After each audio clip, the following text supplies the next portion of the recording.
Bem-vindos ao Debate, o nosso espaço focado na análise rigorosa e na exploração de múltiplas perspectivas sobre ideias complexas. Hoje nós vamos mergulhar num conceito central extraído de um texto fascinante chamado O Deus que tem planos perfeitos. Uhum. Um texto bem denso, por sinal. Muito denso. E o que esse material nos apresenta é indiscutivelmente uma das mais profundas e antigas tensões filosóficas da experiência humana. Sim, aquele atrito constante entre o planejamento humano e a soberania inabalável do plano divino, né? Exatamente isso. Mas olha, antes de entrarmos nos detalhes teológicos dessa filosofia da religião, imagine a seguinte cena. Você está no seu celular rolando o feed de uma rede social. Você vê um vídeo, acha interessante e clica. Certo. O comportamento padrão de todo mundo hoje em dia. Pois é. Depois você escolhe outro vídeo. Você sente que está no controle absoluto da sua navegação, certo? Você é o agente das suas escolhas. É uma sensação muito real. A gente sente que a curadoria da nossa atenção é inteiramente nossa. Exato. Mas aí você lembra que existe um algoritmo rodando no fundo. Um código que mapeou a sua psicologia, os seus medos, os seus desejos e que colocou aquele vídeo específico ali porque ele sabia, com uma margem de erro quase nula, que você clicaria. E de repente aquela sensação de controle total vai para o espaço. Vai para o espaço. A sensação se torna bastante nebulosa. Você estava realmente escolhendo de forma livre ou estava apenas, caminhando passo a passo para uma trilha que já tinha sido perfeitamente pavimentada para você? Essa é uma analogia excelente para a gente começar. Ela ilustra bem o momento exato em que a nossa percepção de livre escolha colide com uma força diretiva muito maior e mais complexa. No mundo da tecnologia, a gente chama isso de design algorítmico. Uhum. Mas no material que a gente está analisando hoje, na filosofia da religião, a gente chama isso de providência divina. E isso nos leva diretamente ao nosso grande questionamento do dia. Nós vamos estruturar essa conversa tentando responder a uma pergunta central. O livre-arbítrio humano colide irremediavelmente com a soberania do plano divino, sendo, no fim das contas, anulado por ela? Ou existe uma harmonia possível, tipo uma coexistência real entre a nossa agência e esse macrocontrole cósmico? A pergunta de $1 milhão. Com certeza. Para deixar nossas posições claras logo de cara, eu vou defender aqui que o texto nos apresenta uma visão classicamente compatibilista. Para quem não está familiarizado com o jargão, o compatibilismo é a ideia de que o determinismo, ou seja, um roteiro pré-estabelecido por Deus, e o nosso livre-arbítrio podem coexistir na mesma sala sem que um destrua o outro. Tá, então você diz que a gente mantém a agência? Isso, nós somos moralmente responsáveis, nós tomamos decisões reais, mas tudo isso acontece dentro de uma arquitetura divina. Bom, e eu chego por um caminho bem diferente. Eu vou defender que a lógica interna desse material aponta inexoravelmente para o que a gente chama de determinismo teológico estrito. Certo, determinismo estrito. Sim, na minha leitura como pesquisadora da área, a autonomia humana descrita na obra é, em última análise, uma ilusão. É uma agência totalmente subsumida por um roteiro divino inalterável. Em outras palavras, você pode até achar que está escolhendo o próximo vídeo do feed, mas o destino final do seu tempo e da sua vida já foi traçado e garantido. Perfeito. Então vamos começar a desembalar isso. A minha perspectiva se baseia na premissa de que o material valida ativamente a agência humana. O autor cita uma sabedoria antiga, especificamente Provérbios 16, verso 9, que diz: "O coração do homem planeja o seu caminho, mas o Senhor lhe dirige os passos." O famoso versículo do planejamento. Esse mesmo. E olha, a chave de leitura para mim está na primeira metade dessa frase. O ato de planejar exige intelecto, exige desejo, exige intenção. É um ato de deliberação genuíno que pertence ao homem. A ideia aqui não é que somos autômatos ou robôs. Mas o resultado prático desse planejamento não pertence ao homem, você concorda? O resultado final é garantido por Deus, sim. mas através de uma dinâmica que eu chamaria de assimetria cooperativa. O ser humano possui uma vontade real. Pense numa pessoa planejando a sua carreira profissional. Ela estuda, ela faz networking, ela manda currículos. Sim, ações concretas no mundo. Exato, essas ações importam. O texto nos alerta para não vivermos de forma irresponsável.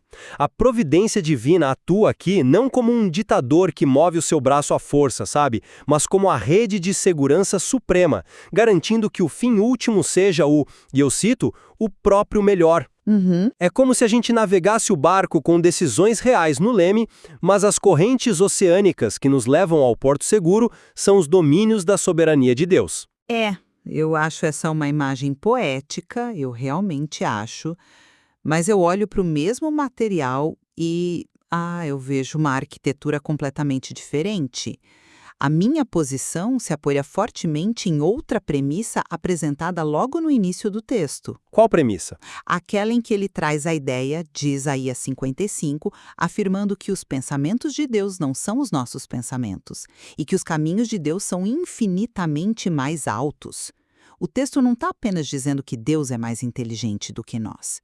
Ele está estabelecendo um abismo qualitativo enorme entre a nossa percepção de controle e a realidade do controle cósmico. Tá, mas isso não anula o leme do barco. Anula. Olha, o autor descreve um Deus que conduz, e eu cito o material aqui, cada detalhe com sabedoria e transforma o que parece ruína no exato palco para a realização do plano.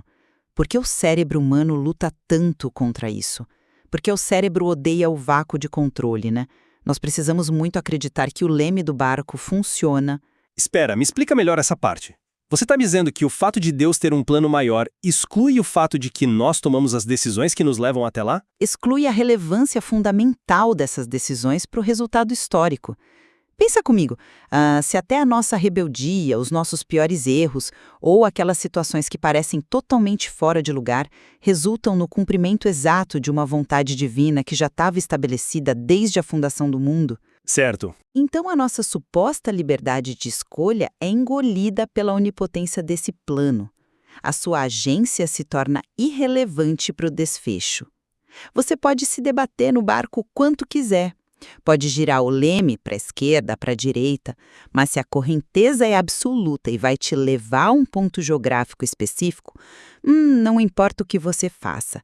O seu controle sobre o destino final é só uma ilusão psicológica para te manter ocupado durante a viagem. Certo. Essa é uma divergência estrutural fascinante e eu quero estruturar nosso debate a partir de agora num formato de perguntas e respostas, sabe? Para a gente testar os limites dessas visões. Acho ótimo. Pode mandar. Vou te fazer uma pergunta direta focada nessa dicotomia entre a ilusão de controle moderna e a nossa agência real.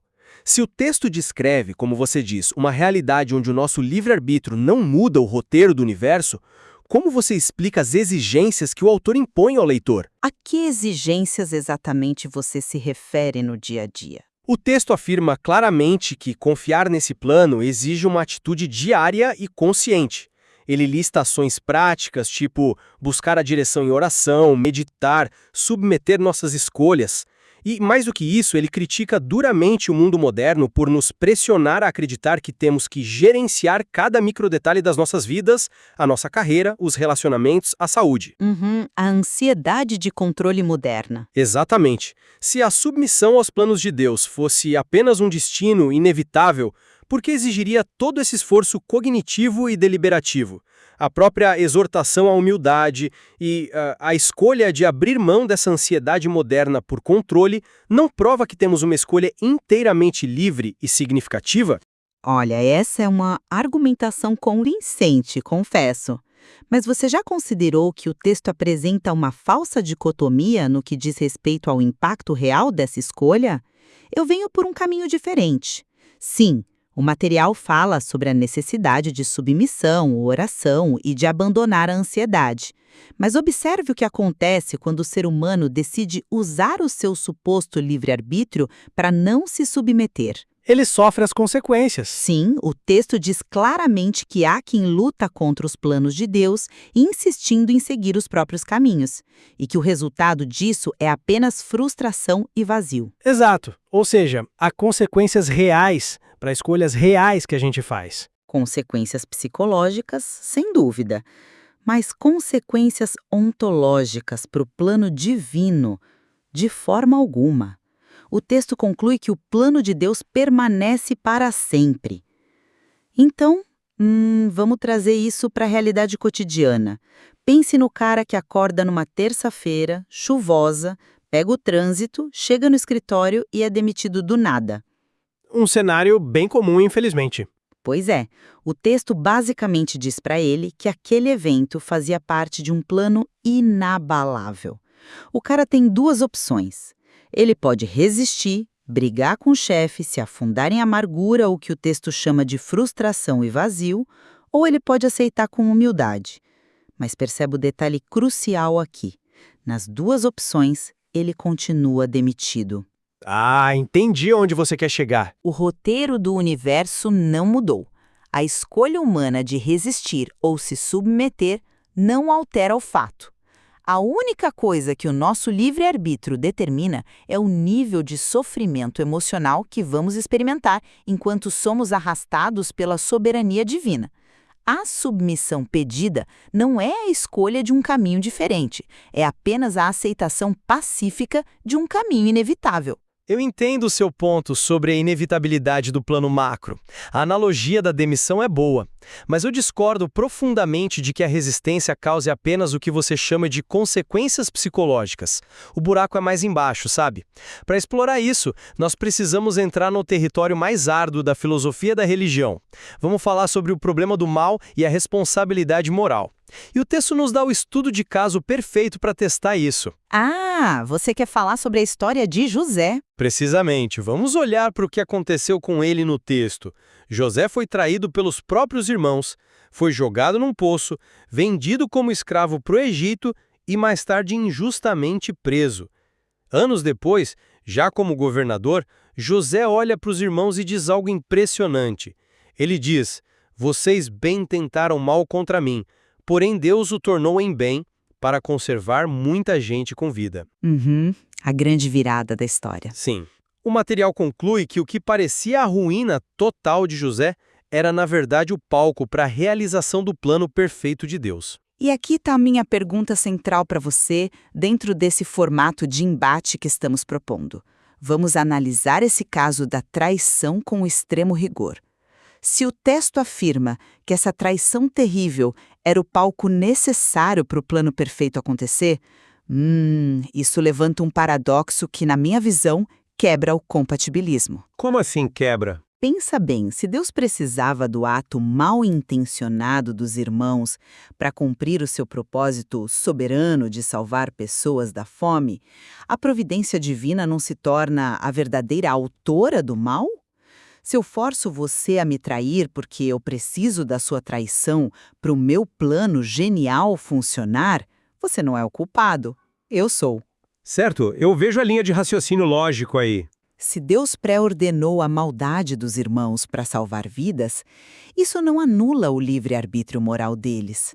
Eles não eram livres para amar José numa terça-feira qualquer, porque se o amassem e não o vendessem, o plano perfeito de Deus teria fracassado.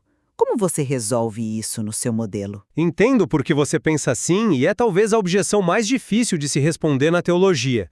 Mas deixe-me oferecer uma perspectiva diferente, baseada numa distinção crucial que o texto faz e que a filosofia da justiça também faz a distinção entre a intenção do agente e o resultado providencial. Tá. A intenção versus o resultado. Isso. O texto diz: vocês bem tentaram mal, mas Deus o tornou em bem. A agência moral, a culpa, reside na intenção, naquilo que o direito chama de mens rea, a mente culpada. Os irmãos de José não acordaram e pensaram tipo, vamos vender o nosso irmão para que daqui a 20 anos ele salve o Oriente Médio da fome. Não, claro que não. Eles queriam se livrar dele. Exato, não! Eles queriam destruí-lo por pura inveja.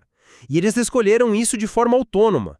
Para explicar como isso coexiste com um roteiro soberano, esquece a analogia do algoritmo por um segundo. Pense no teatro de improviso. Teatro de improviso. Estou ouvindo. Como uma metáfora de teatro salva o livre-arbítrio diante de um Deus onipotente. Pense na providência divina. Não como um roteirista que coloca uma arma na cabeça dos atores e os obriga a ler falas horríveis que eles não querem ler. Pense em Deus como o mestre dramaturgo de um teatro de improviso gigantesco. Os irmãos de José entraram no palco e, por livre e espontânea vontade, guiados pelo próprio egoísmo, escolheram improvisar as ações mais malévolas possíveis. Eles jogaram sujo na cena. Exatamente. Eles são inteiramente responsáveis pela sua má atuação moral. Eles queriam arruinar a peça. No entanto, o diretor é tão infinitamente sábio e poderoso que ele reescreve o desfecho da cena em tempo real. Ele pega aquela péssima improvisação, aquele material caótico e destrutivo, e o tece de uma forma tão genial que o resultado final é uma obra-prima que salva vidas. Ele tornou em bem. E os humanos são culpados por suas intenções. Mas esse livre-arbítrio simplesmente não possui jurisdição, não possui poder suficiente para frustrar o bem supremo que Deus determinou alcançar. O mal humano é real, mas é engolido pela redenção divina. Olha, eu admito que é uma tentativa brilhante de salvar a moralidade divina e preservar alguma agência humana. A imagem do diretor que pega o caos e o transforma em obra-prima é esteticamente muito bonita. Mas eu venho para um caminho diferente, sabe? Porque eu temo que essa metáfora do improviso desmorone quando a gente olha para as engrenagens reais do que o texto exige. Onde a metáfora falha, na sua visão? Se Deus é esse mestre improvisador, isso implica que ele está reagindo ao que o homem faz. O homem age, Deus conserta. Mas o texto base não diz que Deus reage maravilhosamente bem a acidentes de percurso. Ele diz expressamente que Deus via além da dor e já conduzia cada detalhe desde o início. E isso nos leva diretamente ao nosso terceiro ponto de contenção, que é o clímax do argumento do autor e o que eu acho que sela o determinismo dessa obra de uma vez por todas. Você está falando do conceito de teleologia e do exemplo da cruz. Quando usamos a palavra teleologia, para deixar claro para quem nos escuta, estamos falando da explicação das coisas pelo propósito que elas servem. É a ideia de que a história não está sendo empurrada pelos acidentes do passado, mas está sendo puxada para um objetivo final no futuro. Exatamente. O propósito final ditando o começo. E o texto afirma que o maior exemplo desse plano perfeito é Cristo. Ele diz, e eu cito, a cruz não foi um acidente, mas o cumprimento da vontade divina desde a fundação do mundo. Olha, para mim isso não quebra a minha tese, isso a demonstra com perfeição. Demonstra que Deus pode preordenar o evento redentor mais importante da história cósmica sem violar ou forçar mecanicistamente as escolhas complexas de todos os envolvidos. Você acha que Pilatos e Judas foram totalmente livres? Sim, Pilatos escolheu lavar as mãos por pura covardia política. Judas escolheu trair por ganância. A multidão escolheu gritar por conveniência. Foram escolhas reais que culminaram num plano eterno. Sinto muito, mas eu simplesmente não compro essa ideia de que você pode ter as duas coisas ao mesmo tempo. Deixe-me explicar o porquê. Você está tentando manter a ideia de que Judas e Pilatos tinham escolhas genuinamente abertas, tipo opções reais sobre a mesa, num evento que o próprio texto declara ter sido traçado e garantido desde a fundação do mundo.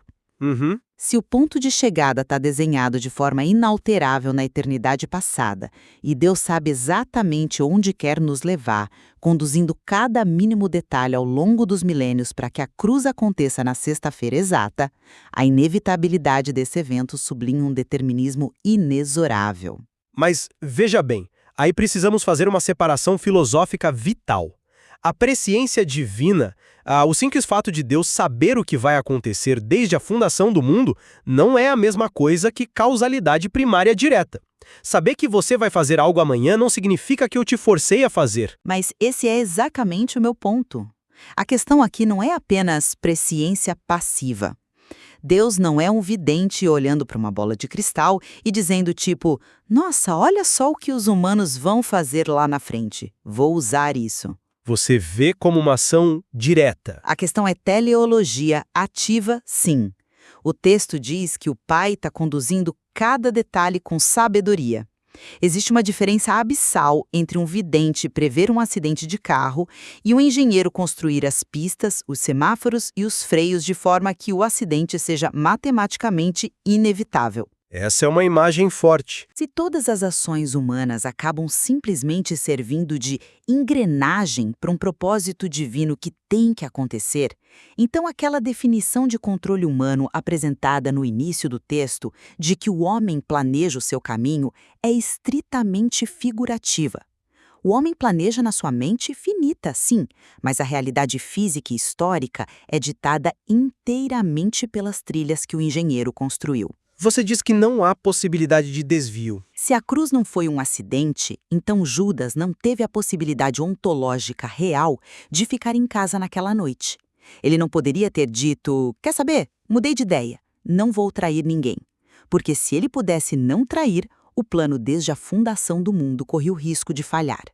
Se a liberdade dele era nula no evento central da história, a nossa liberdade é nula no nosso planejamento diário de carreira ou relacionamentos. Essa é uma objeção incrivelmente poderosa. O peso teleológico da cruz, a ideia de que a história tem um destino fixo, realmente desafia qualquer noção superficial de liberdade que nós modernos gostamos de ostentar. Mas, para amarrar o meu raciocínio e sintetizar minha defesa, eu acredito que ler esse texto como um tratado puramente fatalista, onde somos todos apenas peças de xadrez passivos, é ignorar a dinâmica profundamente relacional que ele propõe. Você volta para o relacional. Volto. A tensão entre o livre-arbítrio caótico de um Judas ou dos irmãos de José e a providência inflexível de Deus não é, para a grande tradição da filosofia da religião que esse texto ecoa, uma contradição fatal. É um paradoxo deliberado. É um mistério onde as duas coisas são verdadeiras. Nós somos ativamente chamados a agir, a planejar com sabedoria, a renunciar a essa ansiedade de tentar controlar cada detalhe da nossa terça-feira. Mas fazemos isso descansando na certeza de que a soberania de Deus é tão vasta e imensa que ela sustenta, corrige e, no final, redime até mesmo os resultados desastrosos das nossas piores escolhas. A nossa agência humana é muito real dentro do nosso domínio limitado, mesmo que seja simultaneamente abraçada por um domínio divino absoluto. Nós somos responsáveis pelas nossas intenções e Deus é o fiador do universo. Bom, e na minha síntese conclusiva, eu reafirmo que ao olhar para a totalidade dessas afirmações, o texto deixa um espaço estreito demais para chamarmos isso de verdadeira autonomia humana.